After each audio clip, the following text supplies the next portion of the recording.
Welcome back to War Thunder and welcome aboard the T-29, the American rank 4 battle rating 6.7 premium heavy tank, and this is a true beast. What you see in the background is actually the third battle that I ever played, and if you haven't seen the thumbnail, then I will not spoil you here at the beginning. What this is about is kind of a comparison, but it's not really a tank review. This is just one match showcasing the T-29. The problem what I have with this tank is that it is premium. Why? Well, practically it outclasses any 6.7 heavy tank of any other nation in the game, in my experience. Like, this tank feels completely unfair. It has so many advantages for so little disadvantages. It combines massive firepower with, kind of okayish mobility, but with also unheard of survivability and armor protection, as we'll see in a moment. The T-29 has a gun that is similar to the Doom Turtles gun, the T-95s. It is a 105mm gun, and it has a wide variety of shells, with the exception of heat and hash, which obviously you don't need. Why? Well, you have also 350 cals that can track tanks. They are that precise and that good. All the more that two of them are coaxial, and they will actually never kind of get away. Like, a lot of 50 cals on American tanks are commanded by the commander, and if your commander gets knocked out, you no longer have access to that 50 cal, which makes a not important part of your firepower. You know, trying to deal with planes, triple A's, whatever. And there is my first damaging hit of the game. Oh, it's a dicke max. So, I actually survived a 105mm shell from a German tank destroyer that is practically made out of high explosive. I'm not joking. I just lost my turret ring and 2 crew members. Look at the repair time. 5 seconds for a turret ring. That is amazing. And it's very convenient that the Russian tank destroyer here, the ISU 122, catched the German 105mm shell.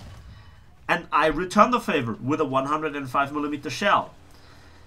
So the penetration is not as good as on the German Long 88 or certain Soviet 122mm shells. But it's good enough to deal with Tigers. And that's my first problem with this tank. When it is top tier, it absolutely outclasses its enemies to a degree that I think not even the King Tiger can come up with. I'm not joking. This tank is awesome. And when you think about this, its battle rating normal tech tree equivalent, the Superpershing, does not even come close to the performance of this tank. I can tell you that after having played 3 battles, the amounts of shells that I received in the beginning and survived while one-shotting the enemy is just absurd. And that's just the APHE shell. Let's have a look at the other 3 shell types. We have also access to the strongest APCR shell in the game, which then makes kind of sense, because with 315mm of initial penetration and a very good muzzle velocity, this has the performance against flat armor like APDS. So you actually can deal with IS-3s and IS-4s from the front when shooting at their flat turret parts. Most of the time the APHE shell will be enough. Then we have also a solid shot with over 250mm of penetration, which again is another kind of threshold in the terms of penetration values. And it does good shrapnel damage, I can tell you that. On the other hand, I prefer again APHE. Then we also have an HE shell. That is really great. Okay, it has 20mm of penetration against any angle at any distance, which makes it really nice. For example, if you get ambushed by a tank destroyer or a very small tank, let's for example say the American M56 that knocks out your gun, and for some bizarre reason your 50 cals are reloading Just saying, you know, because normally you could deal with that as well. Or for example, an Object 906, that's the better example. You can blow up your own gun and reload an HE shell. And because the HE shell is a chemical energy based weapon system, you know, it doesn't matter at which muzzle velocity or with which velocity it hits the enemy. The penetration gets caused purely by the shell, not the kinetic energy of it. That means you can splash down, and 20 millimeters is, you know, exactly good enough to deal with most enemies when you know that. But again, that is a very special situation. Now here there is also kind of the part where the real battle begins. I just racked up 6 kills like that in the first 6 minutes. And I very often received the first shot in return. Yes, the 2 tigers were completely oblivious to my presence up until the point where it was too late. And, you know, that was kind of luck. But on the other hand, the guys that shot me first normally would kill any tank. A Panther has always good chances against most tanks if he knows where to aim. Granted, there was a tree in the way. Then the second Panther, well, he was bad, he was unlucky again. Like this tiger again. Because technically a tiger could kill me from the front. Technically. Like a 10.5 centimeter king tiger can technically deal with a T10M. Technically.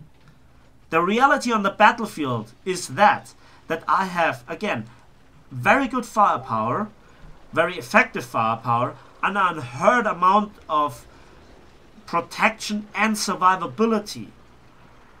And just the maneuverability lacks a bit. So, yeah. That is, in short, the T-29. And this third battle that you can see right here now was actually the battle that convinced me totally that all my engagements with a T-29 were kind of a regularity and not a statistical oddity. What do you mean by that? Well, when you face a tank and you have problems dealing with it, the best solution is to drive it yourself and observe how you get taken out in return. Yeah, but if I survive the shells, the incoming shells in the first place, while driving like a total potato, which I did here, kind of, well, what is the lesson? That the tank is very, very strong. And that brings me to the point. At which point do you think a tank is kind of overpowered? And yes, I just totally overlooked that Panther. He was actually there, visible for a few seconds. Just the 8th kill like that. And the previous 2 battles were like that as well. But they were not like as successful as here. And that brings me to the next point. This is again a premium tank. So you get a really good portion of credits for it and a good portion of research points for it. And there I make 2 mistakes at once. First of all, I actually trigger the crew replenishment thing. I actually don't need it. Yes, my commander is taken out and that actually gets him back, so I get the commander experience boosters here as well, you know, increasing the performance of the rest of the crew. And I also reload some APHE shells. At this moment I actually thought of that I would run short. But before or shortly after I triggered it, I actually got message from a T-3485 that there is a tiger, and he gave me the location. And now I go to not around where the T-34 is, but the other way, to catch that poor guy off guard. At this moment I just felt sorry for this guy. That's my 9th kill. Just like that. I think I one-shotted every tank so far except the second Panther and the Dicker Max. That is a very, very good tank, I have to say. 10 degrees of gun depression, decent turret rotation speed, and the turret from the side. While it is a huge turret, it has 150 millimeters of side armor and is rounded on lots of the parts. That is just astonishing. And then a Panther A actually kills the T-34-85. But I have no idea from where. Now, where did I make actually the second mistake that I did not mention so far? Well, it was kind of in the beginning when I kind of spawn camped. Now, spawn camping is or near spawn camping is, in my opinion, a legitimate tactic. Why is that? Well, it strangles the enemy. It cuts off his supply for the front line. And I also kind of wanted to secure the area for a potential medium tank to capture the A point here. But nobody went for it, so it was uncaptured for a very long time. Meanwhile, the enemy team was in a hard battle with the rest of my team. And this is a close battle. At the moment, it seems like we have the advantage. We have a points lead, we have the capture points advantage.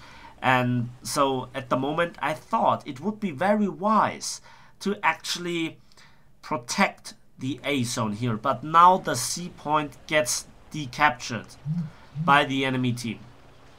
And I have to advance. And this is where the part of the video begins, where I just have to say, yeah, the downfall of the match begins. So I kind of look around here and wanted to look around if I get ambushed from the sides. And I actually spotted the Panther 2 already. And there he is, completely misplaying by trying to ambush here the side road, giving me the double ace. And you just saw the fragmentation pattern on this APHE shell. It's just awesome. A simple side shot going for nearly the middle of the crew compartment guarantees you more or less a one shot.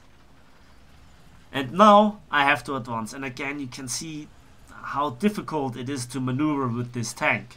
It is a true heavy tank. Even the King Tigers feel a bit more on point in terms of maneuverability, which is all the more surprising. And downhill, we go at 35 kilometers an hour. Could be worse, but that's around about British level of mobility. And another Panther, totally catched off guard, popping his turret like that. My 11th kill. And now I have to go into the point. And they actually decapped now A. That must have been that Panther A that killed the T-34 before. But I now can not longer go back because I'm so close to the C capture zone that I have to try to capture that and then go back and secure the A point again. The question is, do I have enough time? Because it takes a long time to actually capture the C point. And while you capture a point, you're a sitting duck for aircraft like that one coming in at the moment. He throws bombs and seems like 50 kilogram bombs thrown off by a far amount. So I'm actually trying to reverse here so that when I have captured the point, I can go straight towards A, saving me some precious seconds. But on the other side, I also expect the enemy coming from A. Look, they stopped capturing A, so they were just decapturing. And so I can expect that somebody probably goes into my direction, and now they actually go for A. For the moment, I stopped the the ticket bleed. But now they are capturing it again, the A point. And once they have finished capturing it, which should be around about now, the ticket bleed begins again. And I'm not quite sure how fast I can get towards the A point. And what kind of resistance I meet. Will they ambush me? Do they expect me? Have they spotted me? Do they actually communicate with each other? All those questions now run through my head while I painfully, slowly climb this hill. It's actually not that bad for a heavy tank. I mean, King Tigers are not that much faster here, to be honest. And IS tanks the same. And then I spot the Yak Panther. But he hasn't spotted me. And that gives me all the time that I need to kill his gun barrel. But surprisingly, that also sets his tank on fire. And he burns down. I have no idea what I did there. Honestly, I have no idea what I did there. He burns down, giving me my 12th kill. So the dozen kill is full. And now again we can see how bad the maneuverability is. The tank driver just doesn't know what he's doing. Like he wants to get into the neutral steer, but this tank has no neutral steering. And so it takes an awful long time to throw this tank around, leaving precious seconds just aside. And I'm just about to roll into the capture zone. And there is none. Good, good, good. And now I have the company of a T-44. And the enemy team is actually decapturing C again. So again I have to move around up until the point that I can leave the A point ASAP. But look at the ticket difference. Now the enemy team is in advantage of the ticket points. And where is the enemy at? You know, which way should I go? And I'm capturing A. And now I order the T-44 that he should look for C. That is now very vital. It is very important now, because otherwise we will lose the battle. Now, while all those things happen, now I have captured my third base. My third base. That is practically more than the entirety that the rest of my team did. And I'm not blaming my team here, don't get me wrong. I mean, you know, things can happen. Getting one-shotted from the side, somebody is spawn camping our spawn, you know. Yeah, I don't know if I mentioned it with the 50 cals. You have 3 50 cals in total, one top mounted like on so many American tanks, but 2 of them being coaxial, and they never get away from you as long as the tank is alive, because they are attached to the gunner, so to speak. I want to get there in there, but you have so many 50 cal firepower that they actually can reliably track tanks, as you could see with the 2nd Panther. And we lost the battle. What a heartbreaker. I thought I could make it. I thought I could make it. So the question remains, what did I wrong? What did I right? Doesn't matter. Let's have a look at the post-battle results. For 12 kills and 3 capture zones, I got 88,000 silver lions and over 8,200 research points. On a loss, without boosters. This is a very, very good American heavy tank. So it is just a convincing tank, and I don't regret having purchased this tank. A shame that I'm currently not researching anything. Being second with 3,904 points shows that this was actually a very close battle. Anyways, that's it for me for today. So thanks for watching, thanks for listening.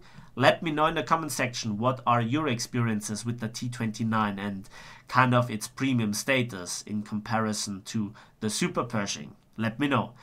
That's it for me today. So give this video a like if you did, subscribe if you want to see more, and we'll see each other on the battlefields of War Thunder.